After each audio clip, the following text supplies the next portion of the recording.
Dini iteka n'umunezero nsubire nkusuhuze nkuhakaze nshuti mukunzi wacu wowe ubandanya kumwe natwe ngaha kuri no mbonesha kure igushikiriza amakuru ibiganiro n'inkuru bigezweho biriko bivugwa irya nino mu gihugu cacu ciza c'u Burundi no hakurya y'imbibe z'igihugu c'u Burundi mu makungu ya kure ndaguhaye kaze ndaguhaye mwiriwe neza cange mwaramutse bivanye naho dukurikira uherereye ico utegerezwa no gufyonda sabone cange subscribe nabo utaravyondako hama ukabandanya ushikirwa n'amakuru ibiganiro n'inkuru tubandanya gushikiriza bivugwa irya nino mu bisata bitandukanye nk'igisata ca politike igisata c'umutekano igisata c'agateka kazi na muntu igisata c'imigenderanire n'ayandi makungu igisata c'uburimyi n'ubworozi igisata c'inkino igisata c'indero ndetse n'ibindi bisata bitandukanye ndakwipfurije kugira umunsi mwiza ntaratangura ano makuru rero harabafatiye ku ngingo nkuru zikurikira ishirwa mu ngiro ry'ikigongwe c'umukuru w'igihugu ririyamirizwa n'abapfungwa hamwe n'amashirahamwe ico gikorwa co gukuraho kugabanya ubwinshi bw'abantu mu mabohero catangujwe ku wa 14 Munyonyo guheze kirabandanya mu ntara zimwe zimwe cange carasozerewe rimwe na rimwe imbere y'igihe abari mu mabohero n'amashirahamwe hakorera mu gihugu bariyamiriza igikorwa cibonekejemwo ubunenge bwinshi bagasaba ibiro vy'umukuru w'igihugu ndayishimiye kubifata mu minwe kugira ngo babikosore mu banyororo 5,442 bategerezwa kurekurwa mu kigongwe c'umukuru w'igihugu ibohero rikuru rya Bujumbura rizwi ku izina rya Mpimba yategerezwa gutanga 2,800 nk'uko vyamenyeshejwe n'umurwi ujejwe kubishira mu ngiro aba mbere baronse ico kigongwe babimenyeshejwe ku igenekerezo rya 16 Munyonyo 2024 nk'uko ikinyamakuru SOS Media Burundi dukesha iyi nkuru cabimenye ariko abapfungwa bavuga ko badatahura ingene abantu bari ku rutonde rw'abazorekurwa baguma bapfunzwe abagize uwo murwi baraje hano barasoma amazina y'abapfungwa abazorekurwa ahari ku wa 16 Munyonyo ariko gushika ubu benshi muri bo baracari mw'ibohero uko akaba ariko abo bapfungwa bidoga igikorwa cahejejwe imbere y'igihe mu Mpimba intumwa z'umukuru w'igihugu ndayishimiye zamenyesheje ko ico gikorwa categerejwe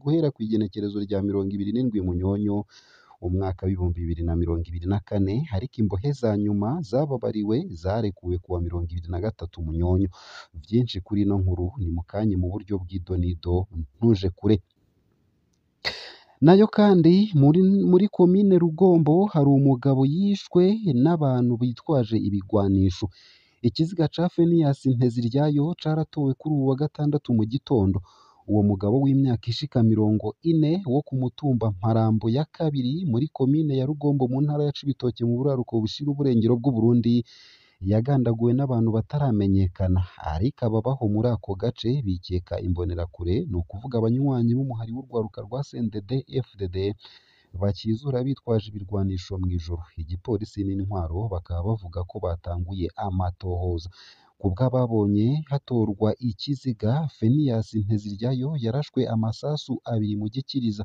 uwo yishwe yagizwe ko igitero mu gihe yari atahutse ava muri Repubulika Iharanira Demokarasi ya Kongo afise ibitoro n'ibitenge bitaramenyekana uko bingana yiciwe hafi y'uruzi Rusizi rugabura Repubulika Iharanira Demokarasi ya Kongo ndetse n'u Burundi kubwa rimwe mu masoko mu vy'umutekano ryashinze intahe ritagombye ko umwidondoro waryo umenyekana imbonerakure nizo zokekwa muri ubwo bwicanyi nibo baba bariko barazunguruka mw'ijoro bagakizura muri ako karere bitwaje ibigwanisho uko akaba ariko bavuze abajejwe intwaro n'igipolisi baremeje urupfu rwa Fenias Nteziryayo bavuga ko batanguye amatohoza ariko barahakana ibivugwa ko urwo rwaruka rwo mu mugambwe uri ku butegetsi rwitwaza ibigwanisho mu gihe ruriko rukora amarondo y'ijoro bagasigura ko abajejwe umutekano aribo bajejwe gutwara ibigwanisho abantu bakwiragiza ayo makuru bagomba gucafuza imbonerakure banacanishemwo ikibano uko akaba ariko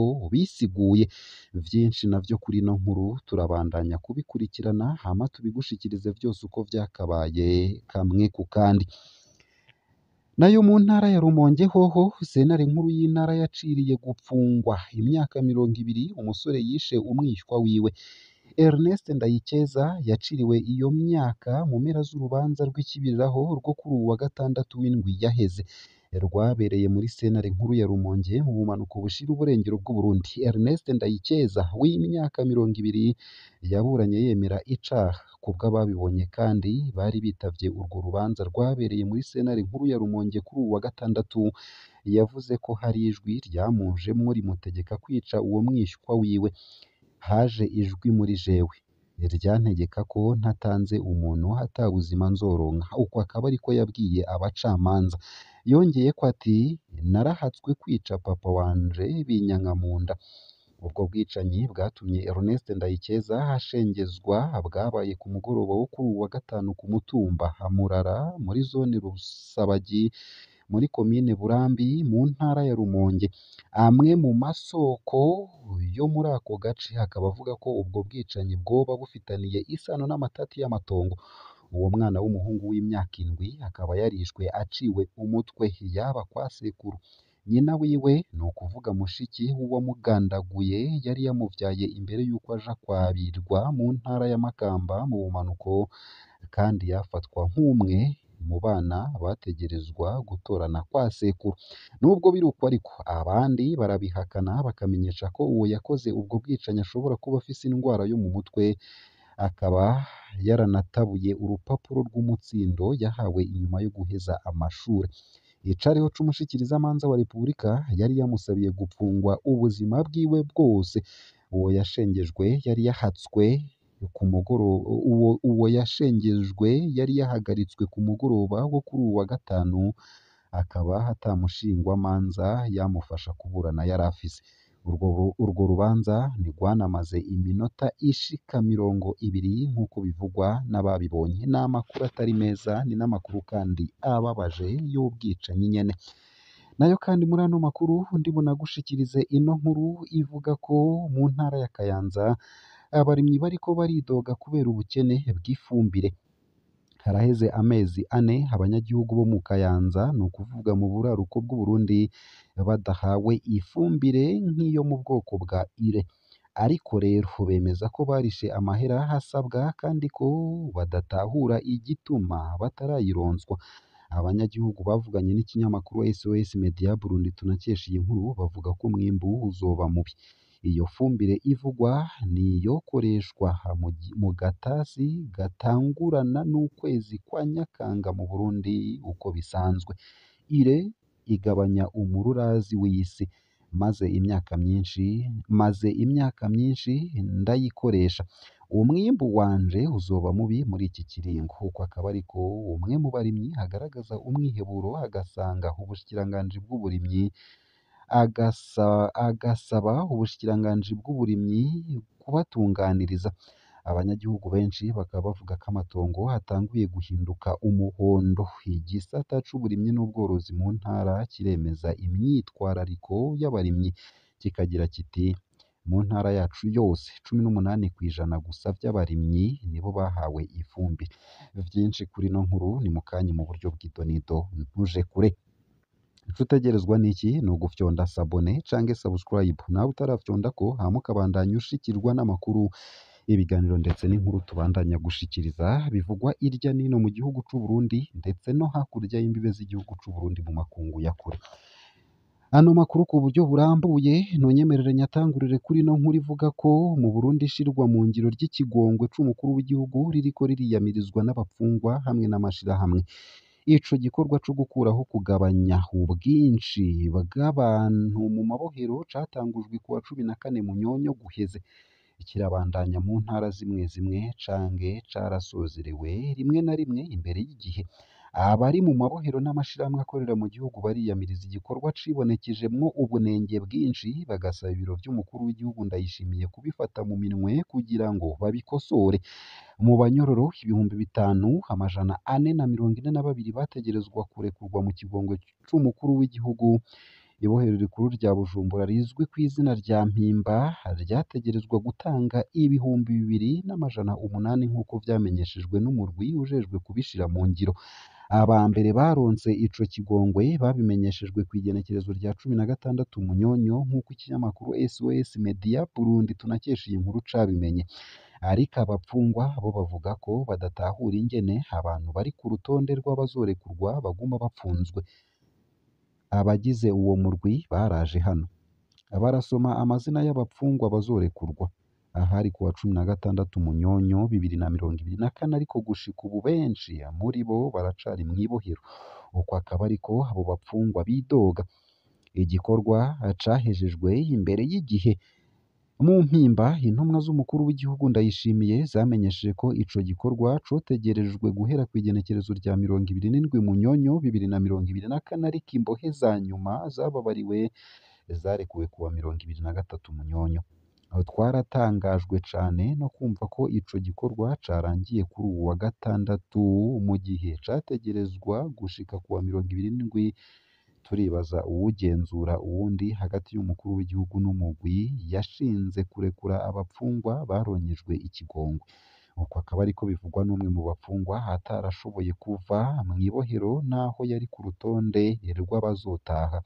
Abantu 1,200 nibo barekuwe muri iryo bohero ryo ku murwa mukuru w'ubutunzi, ariko uwo murwi wari watangaje ko baharurwa mu 2,800 muri iryo bohero. Akamo k'amashirahamwe.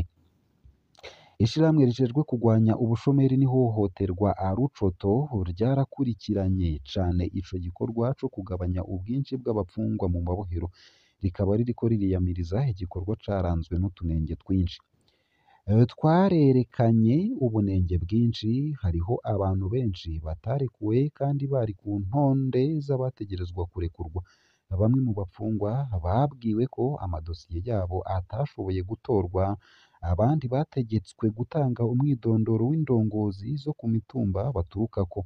N'ubunenge bubandanya kuba intambamyi ku ngingo y'umukuru w'igihugu. Uko akaba ariko Vianney Ndayisaba arongoye iryo shirahamwe yabwiye SOS Media Burundi dukesha iyi nkuru.